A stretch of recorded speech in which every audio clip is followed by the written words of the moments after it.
crée un email, on a parfois envie d'avoir des images avec du texte par-dessus. Et pour ça, soit vous utilisez Photoshop, soit si vous n'avez pas Photoshop ou que vous n'aimez pas Photoshop ou que vous ne savez pas utiliser Photoshop, je vous conseille d'utiliser canva.com. Donc ça s'écrit comme ça, canva sans s.com. Et là, si vous ne connaissez pas, c'est un outil en ligne, donc c'est 100% en ligne, vous n'avez rien à télécharger, qui vous permet de faire plein de designs différents. Donc vous avez par exemple les illustrations de chaînes YouTube, les diaporamas, les posts pour les réseaux sociaux, des affiches, des documents A4. Vous avez plein de choses différentes, des publications Instagram, Facebook, des plannings, des diapos. Vous pouvez même vous en servir pour vos PowerPoint. Et ce qui est très utile, c'est l'entête d'email. Donc là, j'ai trouvé par hasard, mais vous pouvez aussi chercher ici en haut pour trouver les templates que vous voulez. Vous pouvez cliquer là-dessus et ça va vous amener directement dans l'éditeur. Cet éditeur, il est super facile et super intuitif à utiliser. Je ne vais pas vous montrer tous les détails, mais en gros, là, vous avez plein de templates différents.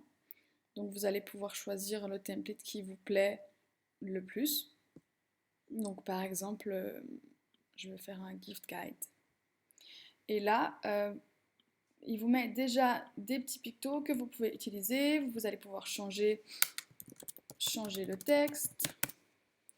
Ensuite, si je le trouve trop grand, je peux changer la taille du texte. Je peux dire que c'est bientôt Noël. On change le sous-titre. Je peux changer la couleur de la bordure, par exemple. Je peux changer la couleur du fond. Oula, ça fait mal aux yeux. On peut changer les petits pictos de place, on peut changer tout ce qu'on veut. Vous allez pouvoir rajouter des photos. Donc certaines photos sont gratuites directement dans Canva, d'autres sont payantes, mais vous en avez déjà pas mal qui sont gratuites. Sinon, vous pouvez carrément télécharger vos propres photos. Vous allez pouvoir rajouter des éléments, par exemple la petite main, comme ça, que je peux redimensionner.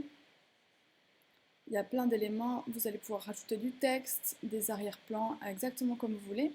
Et ensuite, une fois que vous trouvez que votre en-tête d'email il est magnifique, vous allez pouvoir le télécharger directement ou carrément le mettre dans MailChimp.